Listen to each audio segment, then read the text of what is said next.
We are midway through the college football season, and it is time that we take a look at the top 24 or so rookies entering the 2026 NFL draft for you guys in Dynasty Fantasy Football Leagues. Who's in contention for the 101? Who are those early to mid first going to turn into? Mid to late first going to turn into? Are the second round picks worth buying? Are they worth going after? We're going to get into everything that has gone on over the first 7-8 weeks of college football. Starting at the top with Danny, the biggest question in any fantasy football draft class from a dynasty perspective is who's truly in contention for the 101? Yeah, and to us, there's 4 guys here, 2 wide receivers, 2 running backs. Starting at the wide receivers, Makai Lemon, Jordyn Tyson, both elite profiles, both projected top 5 to 10 draft capital at this current point, both dominating college football. On the flip side here with Jeremiah Love and Jonah Coleman, we're talking about 2 complete profiles at running back, profiling into workhorse type of roles, and we could be looking at potentially back end in the first, early second round capital. So all the people that were downplaying, oh, the 2026 class is bad, I really do think at this point in the college football landscape, we've emerged with a clear top of the mountain. Yeah, and you could argue one of these quarterbacks, and we'll talk about them because we are doing this from a super flex frame of mind, but we don't have certainty on any which one of these quarterbacks. The top quarterback is not the most mobile quarterback of the class too. So if we had certainty, hey, like Fernando Mendoza of Indiana or Lanorris Sellers or Dante Moore, John Mateer, one of these guys was like clearly head and shoulders going to be a first round pick, then maybe you could argue they're in contention for the 101, specifically guys like Mateer and Moore and Sellers who are a little bit more mobile quarterbacks. But Makai Lemon is the first guy that we can kind of start with here because for my money right now, he would be the 101 in rookie drafts. We were just kind of talking about comps and whatnot right before we started hitting the record button. But Makai Lemon, dude, 4.16 yards per route run through the first 6 games of USC season, 682 and 6 touchdowns, the highest graded receiver in college football, betting favorite right now to win the Biletnikoff Award. He looks like modern day JSN. Like the thing that JSN has turned into with the Seattle Seahawks is what Makai Lemon is playing like right now. If you took what Emeka Egbuka kind of represented in last year's profile and you just boosted it with not having to compete with Ohio State wide receivers for targets, you would get Makai Lemon because Makai Lemon quite literally is on track for one of the best college football seasons of all time. I watched this firsthand, man. Michigan versus USC. USC beat the daylights out of us. And Makai Lemon had this catch. He ended up scoring a touchdown. It was a slot fade about the 15-yard line. We're talking about him high pointing the football, doesn't even see it, defender right in his face, high pointing the football blind, snagging it over his head, and catching the touchdown to go up in that game. Makai Lemon, any time that USC has needed him to make a play, has made a play every single time this year. I don't have enough good words to say about him. I realistically think we're looking at a special wide receiver and the next wide receiver to be a top 5, top 8, top 10 level draft pick. Not far behind him is Jordyn Tyson, but the way Makai Lemon is playing right now, I have to view him as the one. Yeah, and the prospect model for the wide receivers and running backs, I did run the top guys through the prospect model using their mid-season numbers as if they're their end-of-season numbers. So for specifically a guy like Makai Lemon, who's averaging like 4+ yards per route run right now, that could go down a little bit, right? As the season goes along, maybe he regresses a little bit. It's a small sample and all that kind of stuff. But Danny, he is sandwiched in between CeeDee Lamb and Tetairoa McMillan as a prospect right now, the 5th highest graded wide receiver since 2016. If the season ended today, and this is where Makai Lemon would be, based on the draft capital he's getting as well, the NFL mock database kind of landscape has him going as a top 20 player. PFF's big board has him in the top 8 as well. So we're talking about a guy that could legit get that top 10 level draft capital. Yeah, if we had to draft right now, 101, I'm on the board. This is who I'm taking. And let me ask you this, Corey. Obviously, early to project, people might pull this receipt back on us later in the cycle. If you had to make an approximation for where you will be ranking Makai Lemon the minute he's drafted into the NFL, over under wide receiver 9.5 in Dynasty. I would say he's got to be, as an asset, treated similarly, like in Devy leagues and whatnot, to that of maybe slightly behind the Tetairoa McMillan, Marvin Harrison territory for me right now. So probably like a top 13 to 15 dynasty wide receiver is how I would view him at this very moment. Yeah, I think he's somewhere between that and where like Rome Odunze is probably at right now. Like, and if you're getting that at the top of your draft class, if you were one of the people saying, oh, sell all your 2026 picks, shitty class. No, like these guys at the top right now are balling out. We're talking about special seasons from all 4, but Makai Lemon has to be viewed as the leader of the pack. Yeah, no, absolutely. And talking about Jordyn Tyson, the other receiver that is currently at the top of this class, he right now is kind of being overshadowed, like you said, for Makai Lemon, because 47 receptions, 523 targets, 7 touchdowns, 2.3 yards per route run. Technically, it's a small regression from what he did as a junior last year at Arizona State, but his comps running his like current numbers and all that kind of stuff, comp to Travis Hunter, JSN, Garrett Wilson, some of those type of prospects. So we're looking at very clearly one of these like top 20-ish dynasty wide receivers the second he's drafted to the NFL. And currently most NFL draft kind of sites and whatnot do project him to be a top 10 to 15 pick and probably wide receiver 1 off the board, given maybe the whole sample of him versus Makai Lemon. But Lemon was really good on his sophomore tape as well. Lemon's profile, I know this sounds a little bit hyperbolic, but the way that it's come up as freshman year, exactly. Freshman year, sophomore year, you saw the footsteps. The monster Biletnikoff junior season is Malik Neighbors-esque right now. I don't want to be hyperbolic on both. I think both are going to be in that range where we're having a conversation. I mean, Roma Dunze was at about an 88, I believe, when I graded him. Same around where Tet McMillan was. Then you get a little bit higher. The Malik Neighbors, Marvin Harrison Jr. is obviously my prospect grade on Travis Hunter. I think these two wide receivers are going to be sandwiched somewhere between that range. Yeah. And again, this is why we have the prospect model. We're not getting ahead over our skis here when Makai Lemon is literally grades as a league winner prospect, and every league winner prospect except for Marvin Harrison through the first 2 years of his career so far has finished as a wide receiver 1 by the end of their 3rd season. So that is somebody that you feel very good about if you're drafting in rookie drafts, getting potentially at the 101. So those wide receivers, definitely 2 of the best prospects in the class. Jeremiah Love and Jonah Coleman both profile as workhorse caliber prospects in the prospect model. Jonah Coleman actually edging out Jeremiah Love in the prospect model at this very moment between Ezekiel Elliott, Jonathan Taylor, and Joe Mixon as a prospect. Now, the problem for Jonah Coleman is right now he is currently projected for the 59th pick in the NFL draft, according to NFL Mock Draft Database. If he were to get, I'm curious, I'm going to do this live right now because I don't actually know. If he were to get top 25 draft capital, he doesn't raise that much in his overall grade. So if he were to go in the first round, he wouldn't go up, to the Leonard Fournette, Ashton Genty territory. But we're talking about a dude who sheds a little bit of weight, comes into the season, a little bit more juice, good receiving skill set, really good efficiency numbers for Jonah Coleman. How's he grade in relation to like Hampton and Breece Hall? I'm curious. Higher than both. Wow. So yeah, at this point in time, again, numbers could change, stuff tapers off down the stretch of the season. But again, to put in perspective, Jonah Coleman is the 8th highest graded running back prospect since 2016. Hey, Corey, you remember the deep dive preview that we did going into the 2025 draft when we hyped up our guys and I said Jonah Coleman is the biggest sleeper for last year's draft class? Yeah, you did. And I mean, the guy, since he took over, so full transparency, I was making those proclamations when he was getting spare time, wasn't getting a lot of usage. He was coming off that year at Arizona. He travels with Jed Fish, goes over to Washington. And these last 2 years, man, like he is the Washington offense. We'll talk about Denzel Boston in a little bit, but Jonah Coleman is such a factor. They make every play an attempt to try to get him the ball in space right now. Yeah, no, exactly. He's had 2 really good years at Washington so far, 518 yards through 6 games so far, 5.4 yards a carry, 11 touchdowns. He had 5 against UC Davis. Every year of his career, he's had an 83.6 rushing grade or better as well. This currently is actually his worst rushing grade through 6 games. And he also has 20 receptions in his first 6 games as well. And he had 23 receptions last year, 26 receptions the final year at Arizona. So this is a guy with a 3-down skill set. And as we know, and you've talked about coming into the season, he did shed a little bit of weight, and it looks like he could test a little bit better because he was more of like a bowling ball 5'9", 230. And it looks like he's kind of dropped it down a little bit to get some more juice to his game. And I think the best theme that you can, I guess, say about Jonah Coleman here is imagine if you gave Cam Scottaboo more juice, gave him potential first round, early second round draft capital. And Cam Scottaboo's a top 10 running back in fantasy right now. Like the upside is clearly there. Jonah Coleman, he is an absolute dog. When we actually talk about the yards after contact per attempt too, I mean, you can say some of the metrics, but he is one of the highest graded running backs from an efficiency perspective from both yards after contact per attempt and elusiveness rating in these last few years.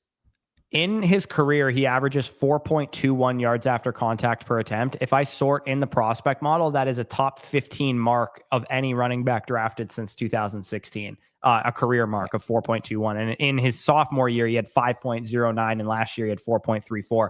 Again, his numbers this year are actually down a little bit. So he might have even ranked a little bit higher if he was playing a smidge better than he's playing currently. So Jonah Coleman, definitely an underrated name, I would say. A lot of Dynasty folks out there probably assume he was more of like a second round caliber prospect in terms of rookie drafts. And I'm here to tell you guys that like he could possibly be a top 3 to 5 Dynasty rookie pick.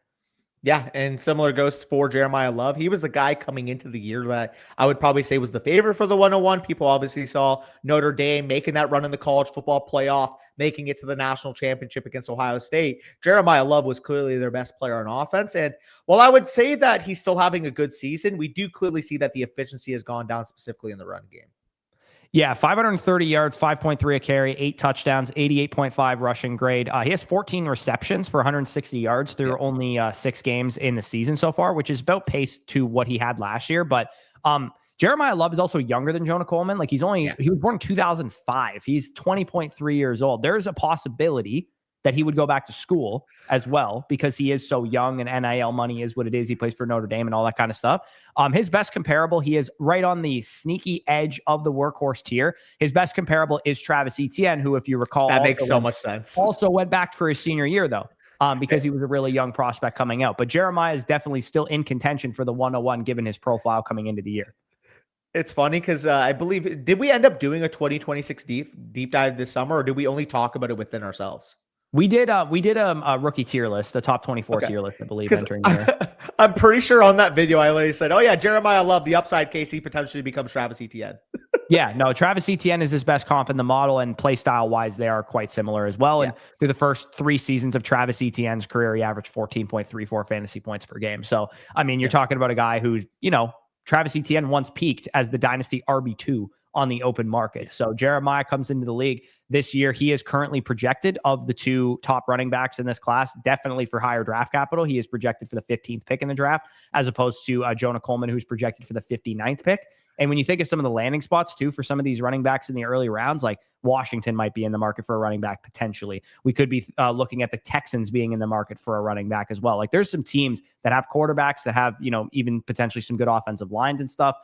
These guys could end up being really, really high-end fantasy assets as a result. So I would say, again, we'll talk about the quarterbacks because there's a lot more uncertainty with draft capital and that kind of thing. But these 4 position players, 1 quarterback leagues especially, but even super flex leagues, really seriously in contention for the 101. Yeah, for sure. But we go to the next tier, and I will say I do have a slight discrepancy with this tier. I mean, we kind of talked about it before we got into the video. I would personally have Singleton down the tier. And the one thing here that does peak for me specifically is I do view Carnell, Tate, and Fernando Mendoza kind of above the pack in this. So for me personally, Carnell, Tate, Fernando Mendoza, closer to that top tier than they would be the 2 guys in this tier for me. Yeah, Carnell Tate, wide receiver of the Ohio State Buckeyes, currently a wide receiver 1 upside prospect, just behind Jordyn Tyson for what it's worth in the prospect model. And coming into the season, you guys might probably know that Ohio State has a lot of great wide receivers historically. So no Emeka Egbuka this year. No, they still have Jeremiah Smith, obviously, but Carnell Tate early in his Ohio State career was stuck behind a couple of dogs. The dude's got a pretty decent profile for only really being the guy or one of the guys for the last 6 games of the calendar year for Ohio State. So Carnell Tate, I mean, pretty decent prospect profile, currently projected as a top 25 pick in the NFL draft as well. JSN, Corey Davis, Emeka Egbuka, ironically, some of his comps in the model. So you feel pretty good if this is a guy that you're getting like in the early to mid, maybe even closer to the mid to late area of the first round, depending on what happens with these QBs. Yeah, and I would say stylistically, he's the type of wide receiver the NFL is going to gravitate to. Even if you would say he's not as polished as a Makai Lemon or a guy like Jordyn Tyson, I do think the physical traits, 6'3", 195 pounds, ex-wide receiver, kind of reminiscent of what happened with Brian Thomas Jr., where we said, okay, maybe he's a raw wide receiver, might fall to more so the back end of the first round. But if teams see that height, weight, speed, if teams see the ability to play on the X, we could be looking at Carnell Tate possibly becoming a top 15, top 20 pick as well. Yeah, no, absolutely. So he's the type of dude that could really rise given that he plays for a big school. He's probably going to test well. He's got good size and all that kind of stuff. I think, anywhere on the axis of like a George Pickens all the way up until maybe he gets into the T. Higgins territory as a prospect. You know what I mean? Like that's kind of like where he could end up slotting into, given his size profile and his play style. I think stylistically, George Pickens might be the literal perfect comp for Carnell Tate. Like watching him play, the body control on the outside, the ability at the catch point, obviously the frame, the ability to make plays down the field, the underrated yak. Like George Pickens, like if you watch Carnell Tate, it's hard not to see George Pickens, is what I'm trying to say. Yeah, no, for sure. And especially given George Pickens having a nice year, we know the NFL kind of a copycat league and whatnot. Fernando Mendoza, as of right now, is currently projected NFL mock draft database wise as the first pick in the draft. So this is the guy that is currently being projected as the top quarterback, the guy that if you were all like, in super flex formats, like we were tanking for Caleb Williams, we were tanking for Joe Burrow, we were tanking for these top end quarterbacks. Now, Fernando Mendoza coming into the year as a profile, not even close to those guys, like nowhere close to Trevor Lawrence, nowhere close to Caleb Williams, nothing like that. If he does end up being the first quarterback selected, and right now Vegas thinks he will be, we're talking more so along the lines of like a Cam Ward type of year where like he's QB1, but he's a weaker QB1 than, one of these other QBs at the moment. There's a lot of QB depth, quote unquote, in this class, but we don't have a guy that's like head and shoulders coming into the year was an elite prospect, is playing at an elite level. Mendoza is currently playing at the highest level and could end up being QB1 and a top 5 pick. Like, what would you say? The best comp here would be like if Michael Penix was in this class instead of being in the... Yeah, that's a good comp. That's a good comp. Yeah, because like in his respective draft class, obviously there were so many good, eligible prospects that year. But if he was in his own draft class, he'd be a weaker one, but like worthy of a top 5 pick. Penix might have been the first pick in last year's draft if he was eligible last year. Like he might have gone ahead of Cam Ward. And I think actually a lot of teams would have picked him ahead of Cam Ward. So probably, Mendoza is the guy currently that holds the mantle of QB1. Like of all the positions in the 2026 NFL draft, running back and wide receiver are coming into form. We're kind of understanding what caliber of class we have. I would say they're B minus classes at both running back and wide receiver in totality. Maybe if we continue to see some more upside from the wide receiver class, it gets into that B plus A minus territory. But as of right now, it's probably a B for both positions. QB right now is like a indeterminable. We have absolutely no idea how many of these next couple quarterbacks that we're going to talk about are even in this class. And also who's QB1, how many first round quarterbacks are we going to get? So Mendoza of Indiana right now, currently the projected favorite to go in the first round of all the quarterbacks, but he is more of like a Daniel Jones, Michael Penix caliber prospect. Yeah, I would say if he has a really, really good year, maybe you're looking at potentially like a Jared Goff. Like I think that's a low-hanging fruit because obviously both played at Cal. Fernando Mendoza transfers over to Indiana, but as we know, first 2 years of his career played at Cal. Jared Goff, 6'4", 6'5", pocket passer, solid arm talent, can deliver the ball all 3 levels of the field. Like you're not going to draft Fernando Mendoza with he's going to be a top 5 pick in my startup draft someday. You'd be taking him because he more so profiles as a back end quarterback 1, high end quarterback 2. Yeah, no, exactly. And right now, I mean, great numbers, 9.2 yards per attempt, 17 to 2 touchdown interception ratio. But if you head on over to the rushing, it's like not anything really, 2.8 yards per attempt as a ball carrier and in his career. I mean, he had a 6.4 yard per carry season at Cal going into this season, but generally he's more of like a pass first pocket passer kind of situation. Think of like Timu CJ Stroud, if you're thinking of the Dynasty asset. He's not as good of a prospect as CJ Stroud was, but that would be like the ultimate ceiling probably for him is if he really hits and he comes in the NFL and he's diagnosing defenses and tearing teams apart with his arm, then maybe he could turn into CJ Stroud, but more likely he's going to be more of that like Michael Penix, Jared Goff archetype. Yeah, which again, you don't complain. If you're able to get that more so at the 105, 106 of your rookie drafts, you feel a lot better. You just don't want to have to be taking it at 101, 102 mostly. Yeah, and I do not subscribe to the idea that because it's a quarterback and it's super flex, he's got to go 101. Right. Like that's to me, I put Cam Ward like 106 in my rookie rankings for a reason. It's because I thought the other guys were better prospects at their position.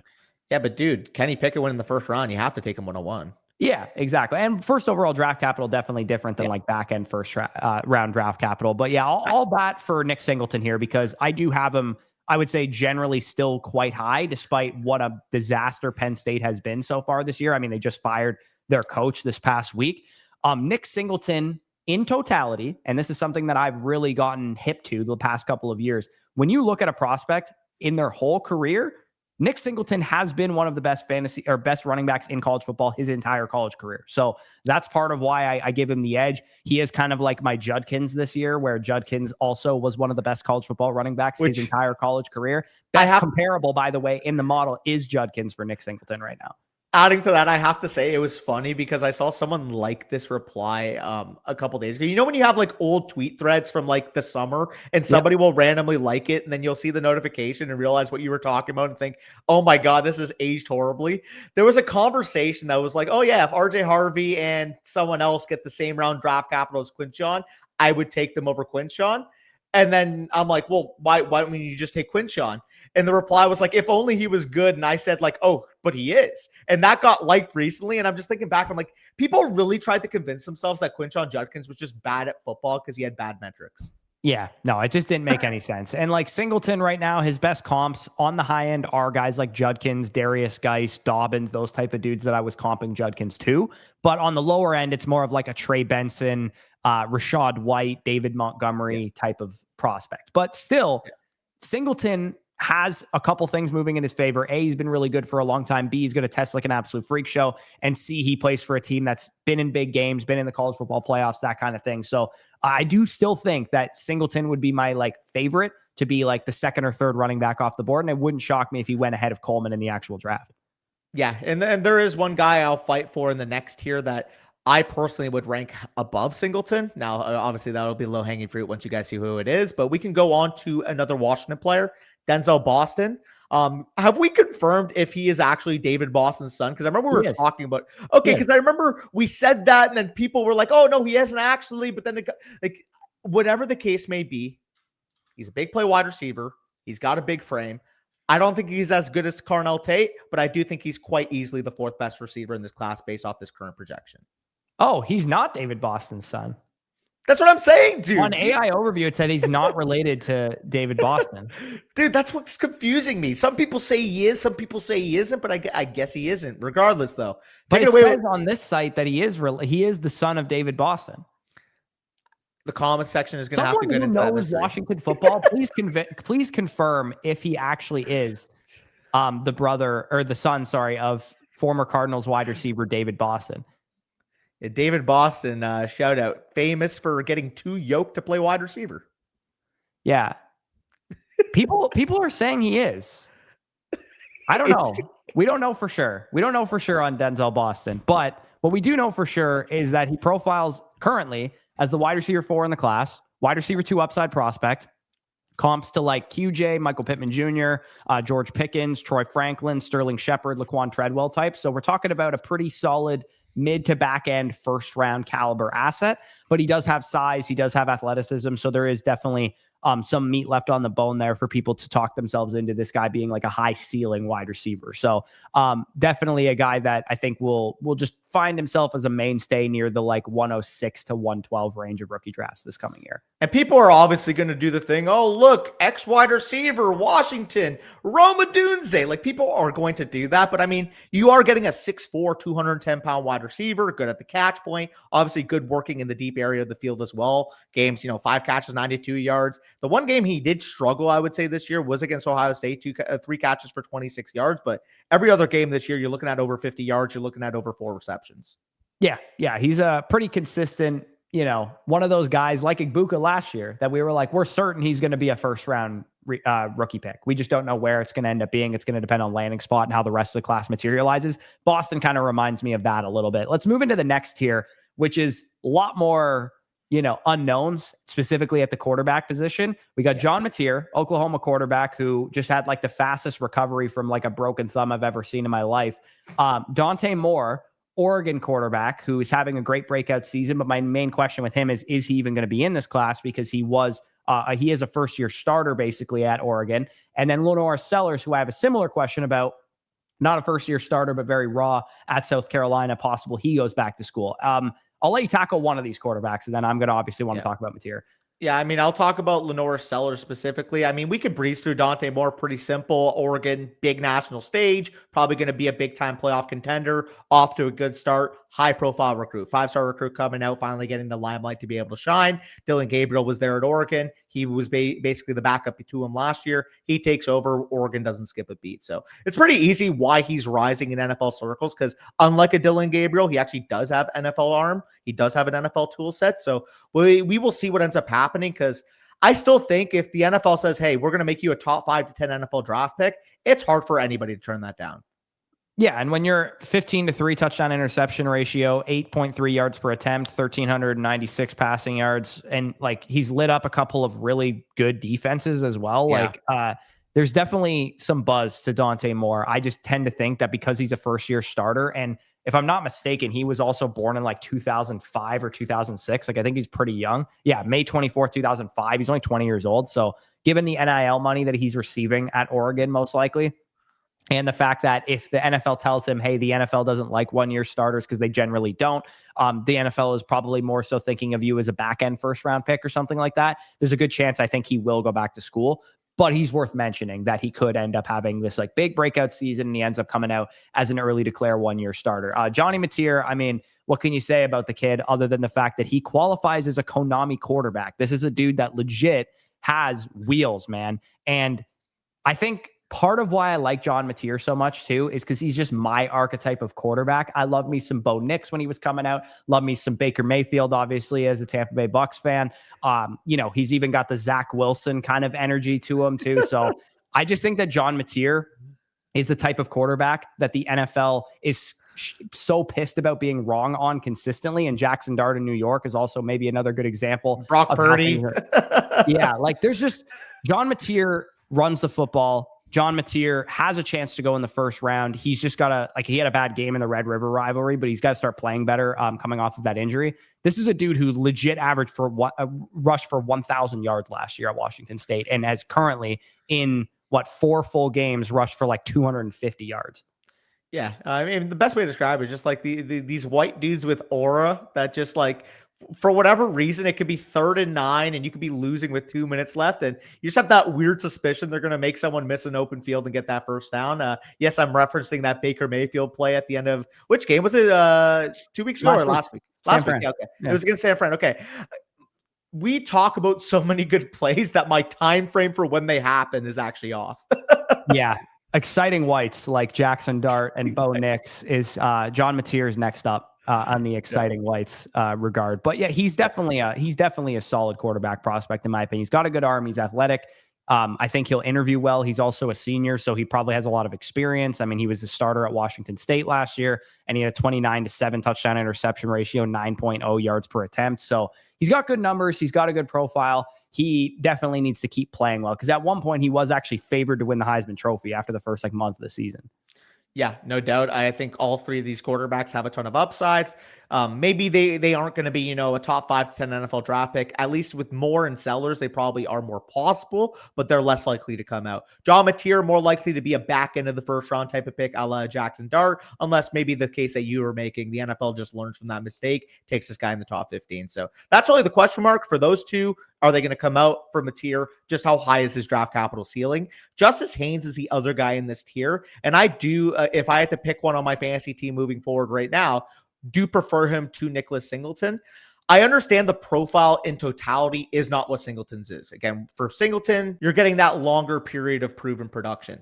But Justice Haynes really does remind me of a guy like Ken Walker. Ken Walker, as we know, transfers to Michigan State, has his big year, goes top 45 in the NFL draft. To me, that's kind of what Justice Haynes represents this year. Again, very, very high profile recruit, top 3 level running back, 5-star recruit going to Alabama. Doesn't really get that full workload in his first 2 years. Gets a big NIL deal, comes to Michigan. And now we're looking at 7.4 yards per carry, touchdown basically every game, and one of the best bell cows in college football. Like, if he didn't get hurt this week, we could be talking about a threat to literally lead college football in rushing. Yeah. Yeah, you're right. I mean, he's been kind of garbage as a receiver. He's 10 catches for 31 yards, and he didn't really have that's the Walker comp. Yeah, exactly. He didn't really have a receiving skill set at Alabama either. I would need to see more. He would not be in this tier if this were totally up to me right now. He would be more a 1-2 turn type of guy, but definitely a riser, no doubt. Yeah. Like definitely somebody that I really didn't think much of coming into the season, who got a big NIL deal, like you said, and now is at least in the conversation for like a top 3 round draft capital running back. Yeah, because like it's not like he's played a bunch of cupcakes either. Like, yeah, New Mexico, he torched 9.9 yards per carry, but you have a game against Oklahoma in there, 19 carries, 125 yards and a touchdown. Oklahoma, obviously very good defense. We have a game against Nebraska in there, 17 carries, 149 yards and a touchdown. We have a game against Wisconsin, 19 for 117 with 2 touchdowns. And even this week, like he was playing well against USC. It's just unfortunate he went down. Yeah, for sure. So definitely an interesting guy to keep an eye on, to keep tabs on. When you look specifically at Haynes' profile in the short time that we have of him, his comps range from like Miles Sanders, AJ Dillon, Royce Freeman, Zach Moss, and James Cook. So a couple hits, couple misses in there. Moving into like the 1-2 turn guys, and we can kind of rapid fire some of these. Kevin Concepcion, I don't know how to say his name. AC. Concepcion is a guy that was very productive his freshman season at NC State, had a bad year last year, and then transferred to Texas A&M, and is now kind of regaining that output that he put out as a freshman. And he's one of these like smaller Josh Downs kind of slottish kind of receivers, but been very productive. Best comparable to guys like Jamison Williams, Christian Kirk, Tyler Boyd in the prospect model. So definitely an interesting guy as well. Yeah, and it is funny because you look at his usage across his college profile. Obviously, first 2 years played at NC State, transfers over to Texas A&M this year. And I actually do remember when we started our Devy leagues, he was like one of the true freshmen who had a good year, and we were kind of talking about where he would go in the next dispersal draft because in his true freshman year, like not only did he have 71 catches for 839 yards, we also had a guy who had 41 carries for 320 yards at NC State. So we have that breakout freshman year. Down second year, he ends up transferring over. And we do see the shift in usage at NC State, more of an around the line of scrimmage player using the yards after catch game. We do see this year at Texas A&M, like you said, more of that downfield profile, 16 yards per reception, 5 receiving touchdowns. So I think ultimately, when you just add up both periods of his college profile, you have evidence that he could be used in the yak game, and you have evidence he can be used down the field. So realistically, if I'm an NFL team, I know he can kind of do a bit of both.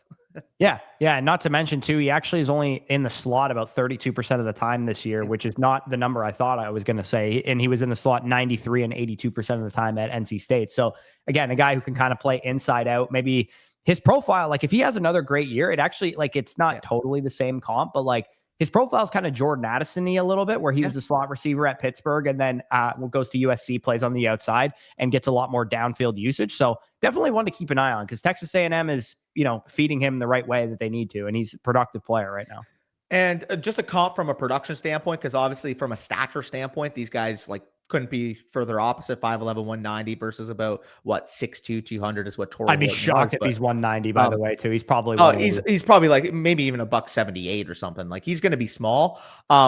It does remind me though with Torrey Horton, because you remember when we first watched Torrey Horton, he had that game against Colorado where he only caught drag routes, and then the following year he only caught deep shots. It kind of reminds me of that in that capacity.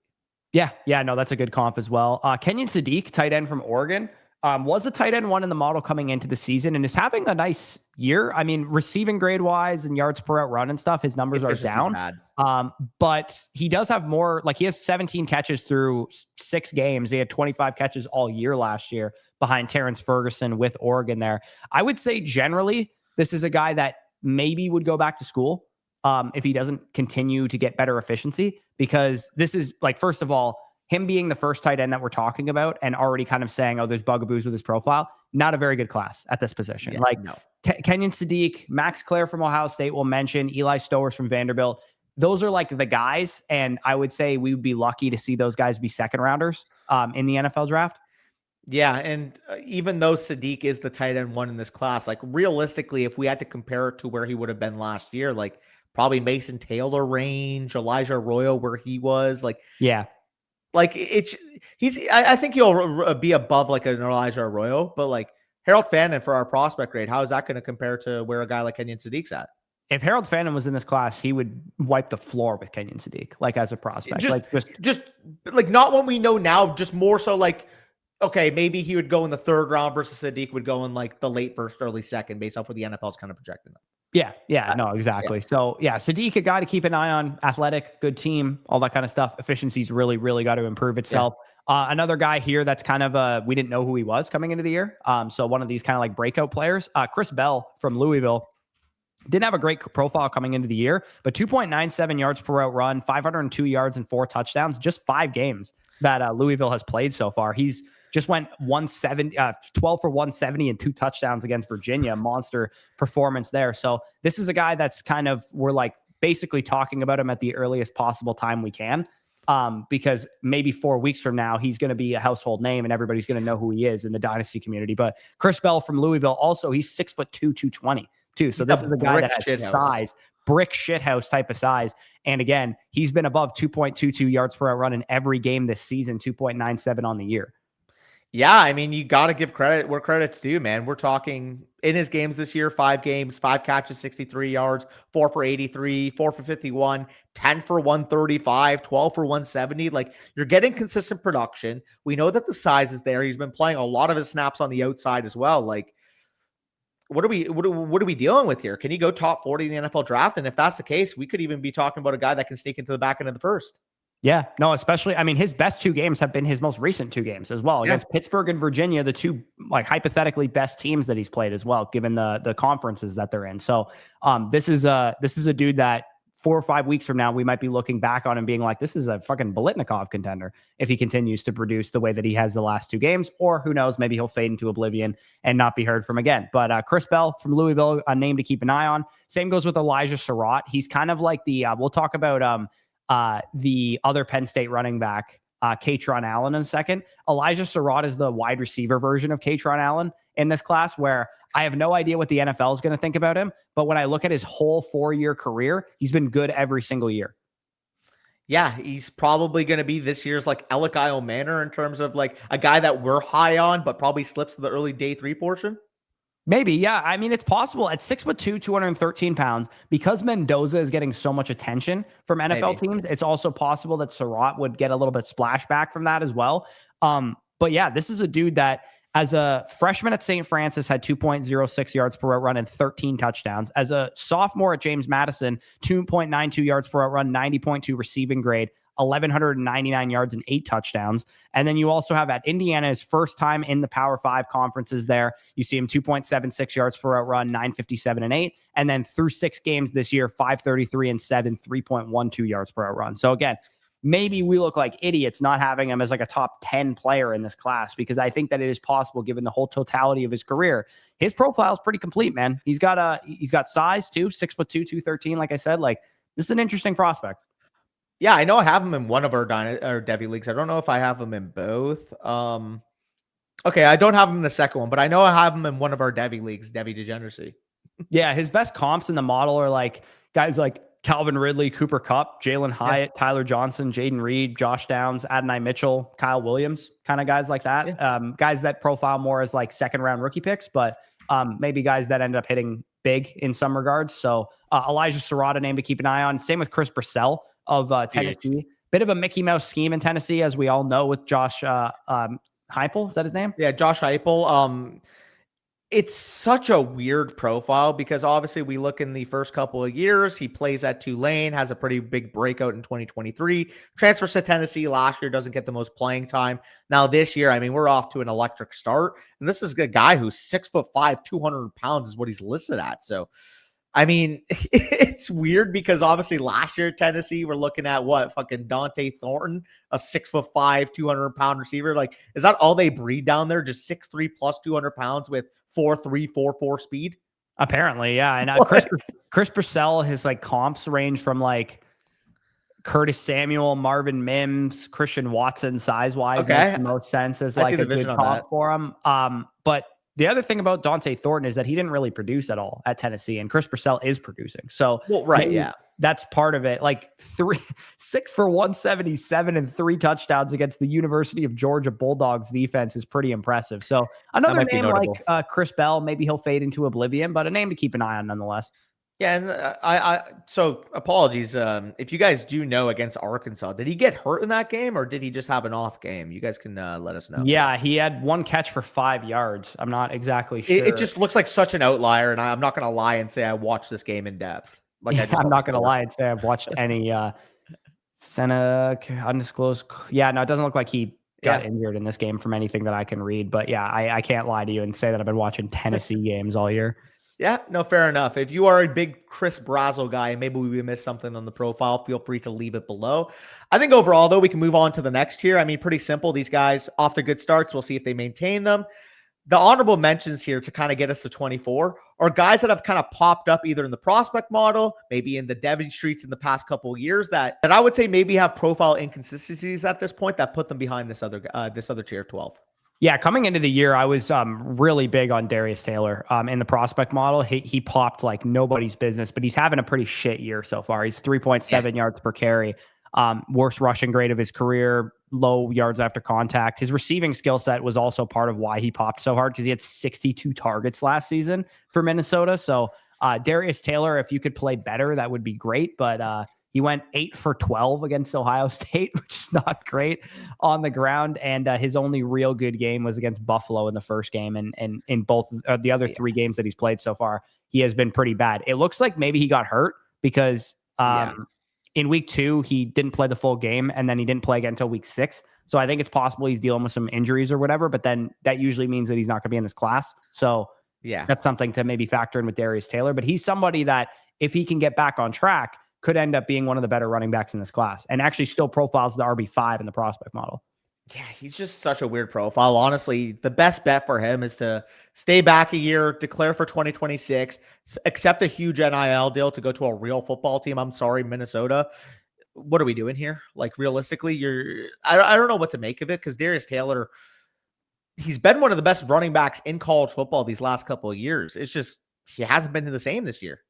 No, yeah, it's probably injury related. Katron Allen, Penn State running back, also very productive for all 4 years of his career. He kind of gives me like Brian Robinson vibes, like the NFL would take him in like the 3rd round just because he's like a good hammer and can kind of do damage out of the backfield. How he tests is going to be really important. Trey Wisner of the Texas Longhorns, also an interesting name for me. He was banged up at the beginning of the year and now he's coming back healthy and he's starting to produce. So keep an eye on him for sure. And then anybody else other than, let's talk about the position players first. Jacoby Lane of USC. Last year, what did Jacoby Lane have touchdown wise? Didn't he have like 10 touchdowns last season? Yeah, like let me take a look here. I believe it was 10 touchdowns. Also because I am on ESPN and that's makes me do the stupid apostrophe for some reason when I type in his name, which he had 12 touchdowns last year, 525 and 12 touchdowns. This season, he only has he has 313 yards, which is almost what he had all of last year in 5 games, which is nice. Purdue, he had a 100-yard game against Purdue, Georgia Southern, 91 and a touch. Obviously, Makai Lemon is there, and he's producing at a high level. So Jacoby Lane maybe gets like the Jalen Knoll kind of energy to him, where he's like, oh, Jaden Higgins is attracting the scouts, and I get a lot of buzz as a result. You know what Jacoby Lane is? What? He's like what fucking DK Metcalf is in the NFL this year. Which is just all touchdowns. Broken plays, touchdown or bust type of guy. Like, obviously, it's a joke, guys. It's a reference to the Flock League because I literally called DK Metcalf a glorified tight end. Yeah, he is a glorified tight end. But yeah, 17.4 yards per reception. I have Jacoby Lane in one of our Devy leagues. So I've been following his box score and kind of seeing what he does. He does kind of not look like a complete receiver to me, though. So I do think he's got nice size, 6'4", 210 pounds or 205 pounds. But probably a guy that A, will either go back to school or B, just needs a lot of production and development. I got the comp. You know, if he does go in the 2nd round or even in the high 2nd round, you know who he's going to have the same trajectory as? Who?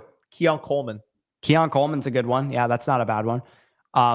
Max Clare of Ohio State, the last position player, and then we can kind of have like a little holistic quarterback discussion at the end of this. Max Clare, 21 targets, 15 receptions, 175 and 1 for Ohio State this year. Did have a big game against Minnesota a few games ago. Again, this is tight end 2 right now in the class. Like this is not a good tight end class. Like this is not at all a year that you need tight ends. There's plenty of good tight ends in fantasy right now that are young, like you know, your Harold Fannons of the world that you could probably invest in using 2nd round rookie picks. If you're thinking about spending a 3rd round rookie pick in a tight end in this class outside of Sadiq, I would say, because Sadiq might go in the 1st round. Sure, you want to take him in the early to mid 2nd round of your rookie draft, be my guess, right? Or I mean, in the mid to late 1st. 1-2 turns where we had him. Sorry, apologies. If you're thinking about taking a different tight end in this class in the 3rd round of your rookie draft, just trade that 3rd rounder for any of the tight ends this past year, like a Terrence Ferguson, a Mason Taylor, fucking anybody like that. Because realistically, last year's tight end class, as we know with tight ends, first and foremost, we don't actually expect them to produce as rookies. Second of all, last year's tight end class went 5 or 6 deep of guys that are better than this year. Yeah, exactly. Yeah, that's precisely why we're going to stay clear probably of this tight end class. And like I kind of made reference to, if you have second, third round rookie picks and you're thinking you're going to get a tight end next year, it's probably better to just go buy a Mason Taylor, a Terrence Ferguson, a Harold Fannin, even like other tight ends from previous draft classes are probably better ideas there. Let's talk about the other quarterbacks because there's a couple of other names. Clemson's Cade Klubnik was pretty highly regarded coming into the year. A couple of mocks, I saw him going like top 5, and he was a 5-star prospect coming out of high school and all that kind of stuff. So really good season in 2024. Not so great this season through the first couple of games. He's starting to bounce back against UNC at 4 touchdowns, but UNC is a complete and utter tire fire right now. The only problem for Cade Klubnik here is that he doesn't really have any more time to like keep getting better because he's in his 4th season and he's been a starter for his 3rd now season. So he's just got to start playing better. And I still think that the NFL will like Cade Klubnik because he was a highly decorated high school recruit, because he has a good arm, because he's athletic, because he's been really productive for a big school for a long time. Cade has a chance still, in my opinion, to go in the first round. He just has to play a lot better at the end of the year. He feels like the type of quarterback that the NFL would take a chance on day 2. Maybe really that's what it feels like to me. I hate to I hate to throw this around, but guys like Christian Hackenberg and Matt Barkley, like he feels like he's kind of gone that way of his prospect profile in the sense that last year or coming off of last year, going into this year, he had all the buzz. I mean, Carson Beck's another example too. Obviously, Carson Beck's having the rebound, but Cade Klubnik's probably not going to have the availability to be able to rebound. Like realistically, this is his 4th college season at this point. I don't even, he played as a true freshman. He can't even go back next year. Yeah, he had 100 attempts, so I'm not sure if he would still have redshirt eligibility, potentially. Maybe he does have eligibility left, but either way, Cade played well the LSU game is also kind of tainting his season as well because he was terrible in that game and had like the worst game of his career pretty much, or at least of the last 2 years.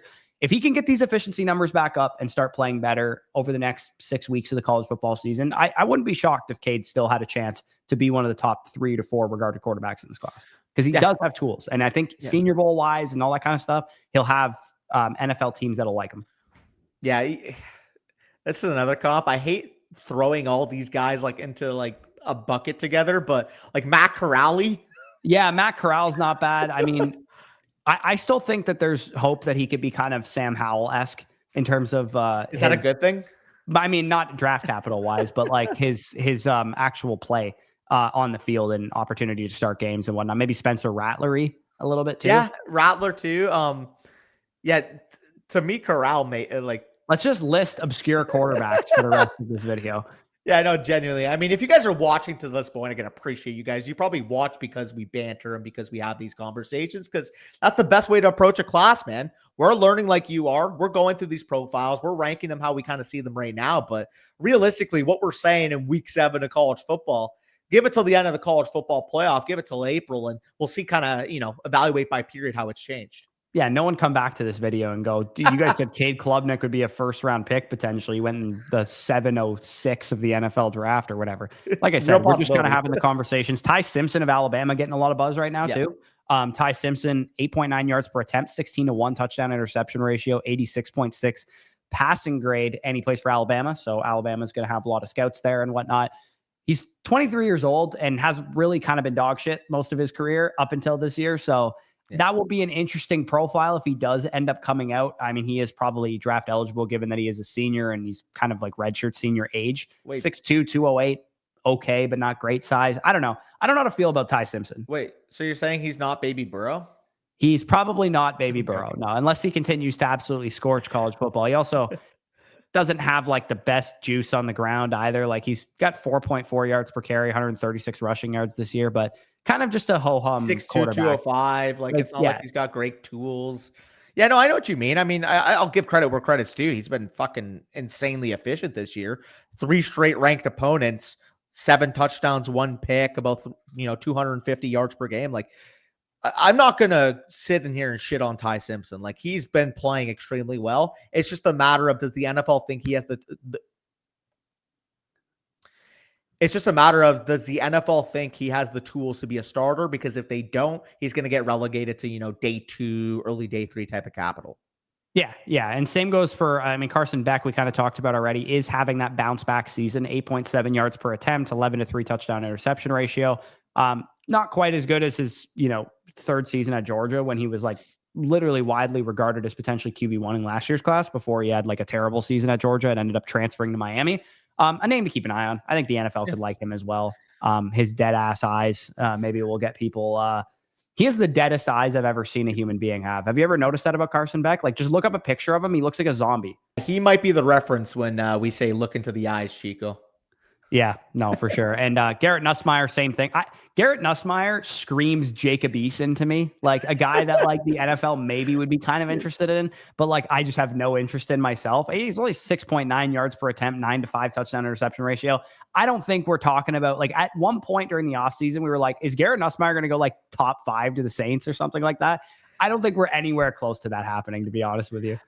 Probably not, but that would be such a Saints thing to do, especially considering Rattler actually looks good. Yeah, exactly. So those were like our top 25-ish prospects. Again, there's probably more position players we could have talked about in this video. There's definitely, I think, some more guys that we could have talked about at wide receiver specifically, because I do think wide receivers generally like a deeper position. I would say of all the positions in the draft this year, wide receiver appears to be one of the better ones.